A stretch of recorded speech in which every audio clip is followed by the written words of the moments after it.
Letter 4. To Mrs. Saville, England. August 5, 17.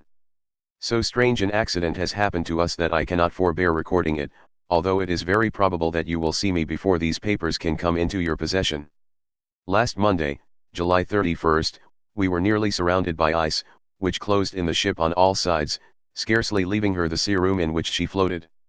Our situation was somewhat dangerous, especially as we were compassed round by a very thick fog. We accordingly lay to, hoping that some change would take place in the atmosphere and weather. About 2 o'clock the mist cleared away, and we beheld, stretched out in every direction, vast and irregular plains of ice, which seemed to have no end. Some of my comrades groaned, and my own mind began to grow watchful with anxious thoughts, when a strange sight suddenly attracted our attention and diverted our solicitude from our own situation. We perceived a low carriage, fixed on a sledge and drawn by dogs, pass on towards the north, at the distance of half a mile. A being which had the shape of a man, but apparently of gigantic stature, sat in the sledge and guided the dogs. We watched the rapid progress of the traveler with our telescopes until he was lost among the distant inequalities of the ice. This appearance excited our unqualified wonder. We were, as we believed, many hundred miles from any land, but this apparition seemed to denote that it was not, in reality, so distant as we had supposed. Shut in, however, by ice, it was impossible to follow his track, which we had observed with the greatest attention. About 2 hours after this occurrence we heard the ground sea, and before night the ice broke and freed our ship. We, however, lay to until the morning, fearing to encounter in the dark those large loose masses which float about after the breaking up of the ice. I profited of this time to rest for a few hours. In the morning, however, as soon as it was light, I went upon deck and found all the sailors busy on one side of the vessel, apparently talking to someone in the sea. It was, in fact, a sledge, like that we had seen before, which had drifted towards us in the night on a large fragment of ice. Only one dog remained alive, but there was a human being within it whom the sailors were persuading to enter the vessel. He was not, as the other travelers seemed to be, a savage inhabitant of some undiscovered island, but a European. When I appeared on deck the master said, "Here is our captain, and he will not allow you to perish on the open sea." On perceiving me, the stranger addressed me in English, although with a foreign accent. "Before I come on board your vessel," said he, "will you have the kindness to inform me whither you are bound?" You may conceive my astonishment on hearing such a question addressed to me from a man on the brink of destruction and to whom I should have supposed that my vessel would have been a resource which he would not have exchanged for the most precious wealth the earth can afford. I replied, however, that we were on a voyage of discovery towards the northern pole. Upon hearing this he appeared satisfied and consented to come on board. Good God! Margaret, if you had seen the man who thus capitulated for his safety, your surprise would have been boundless. His limbs were nearly frozen, and his body dreadfully emaciated by fatigue and suffering. I never saw a man in so wretched a condition. We attempted to carry him into the cabin, but as soon as he had quitted the fresh air he fainted. We accordingly brought him back to the deck and restored him to animation by rubbing him with brandy and forcing him to swallow a small quantity. As soon as he showed signs of life we wrapped him up in blankets and placed him near the chimney of the kitchen stove. By slow degrees he recovered and ate a little soup, which restored him wonderfully. 2 days passed in this manner before he was able to speak, and I often feared that his sufferings had deprived him of understanding. When he had in some measure recovered, I removed him to my own cabin and attended on him as much as my duty would permit. I never saw a more interesting creature.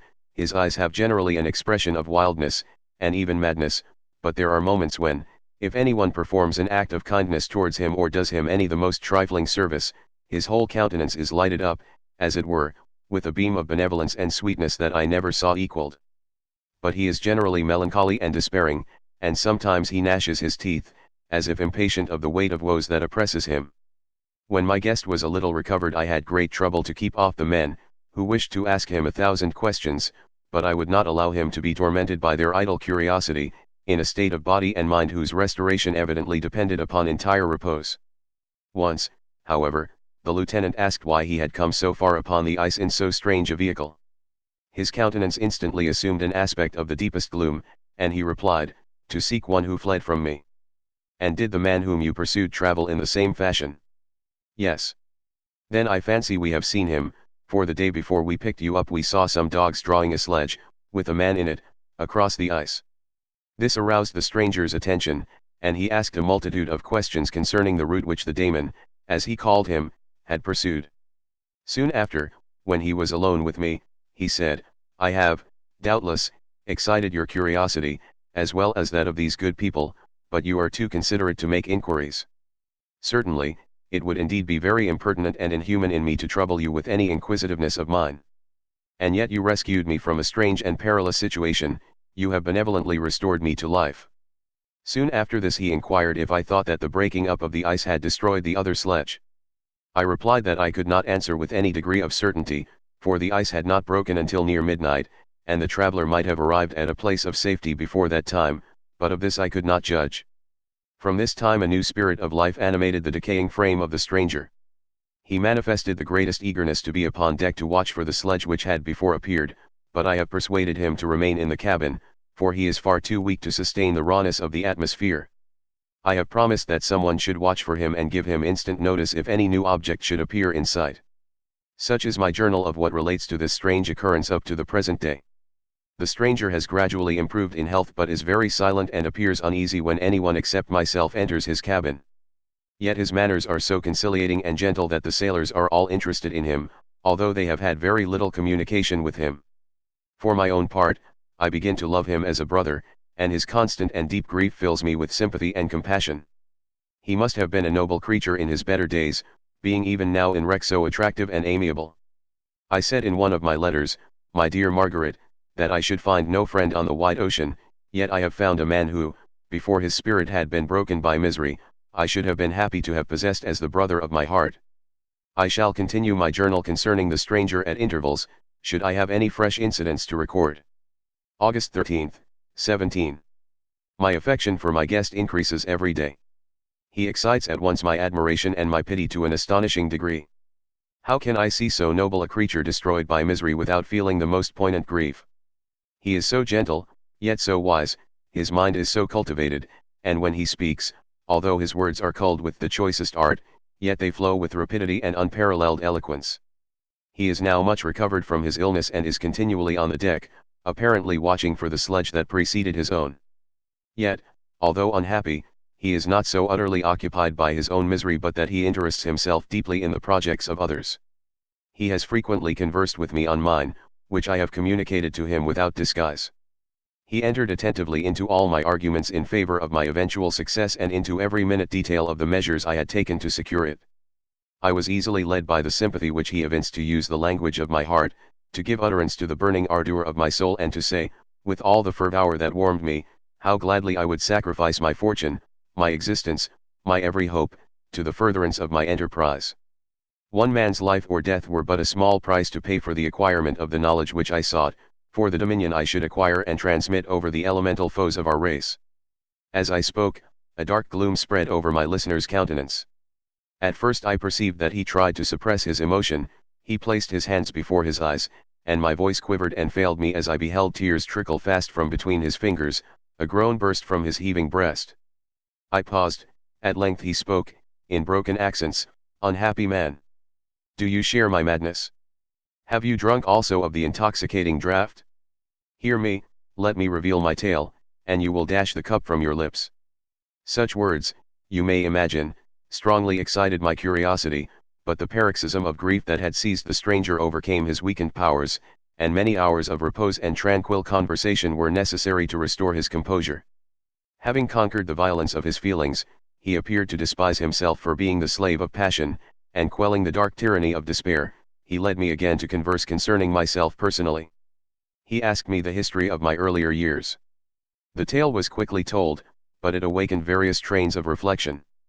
I spoke of my desire of finding a friend, of my thirst for a more intimate sympathy with a fellow mind than had ever fallen to my lot, and expressed my conviction that a man could boast of little happiness who did not enjoy this blessing.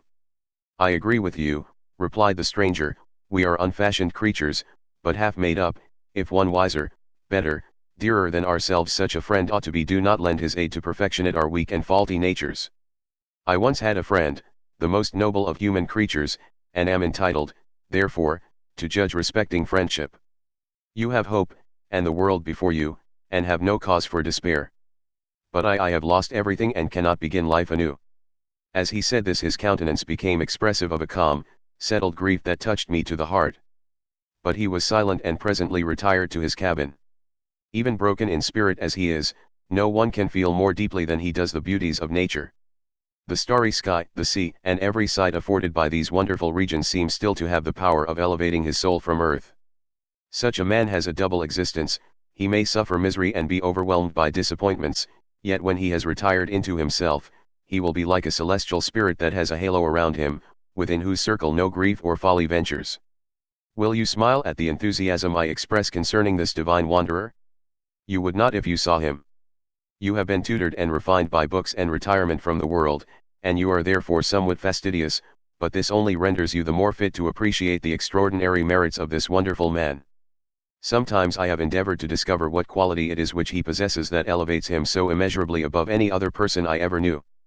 I believe it to be an intuitive discernment, a quick but never failing power of judgment, a penetration into the causes of things, unequaled for clearness and precision. Add to this a facility of expression and a voice whose varied intonations are soul-subduing music. August 19, 17. Yesterday the stranger said to me, "You may easily perceive, Captain Walton, that I have suffered great and unparalleled misfortunes. I had determined at one time that the memory of these evils should die with me, but you have won me to alter my determination. You seek for knowledge and wisdom, as I once did, and I ardently hope that the gratification of your wishes may not be a serpent to sting you, as mine has been. I do not know that the relation of my disasters will be useful to you, yet, when I reflect that you are pursuing the same course, exposing yourself to the same dangers which have rendered me what I am, I imagine that you may deduce an apt moral from my tale, one that may direct you if you succeed in your undertaking and console you in case of failure. Prepare to hear of occurrences which are usually deemed marvelous.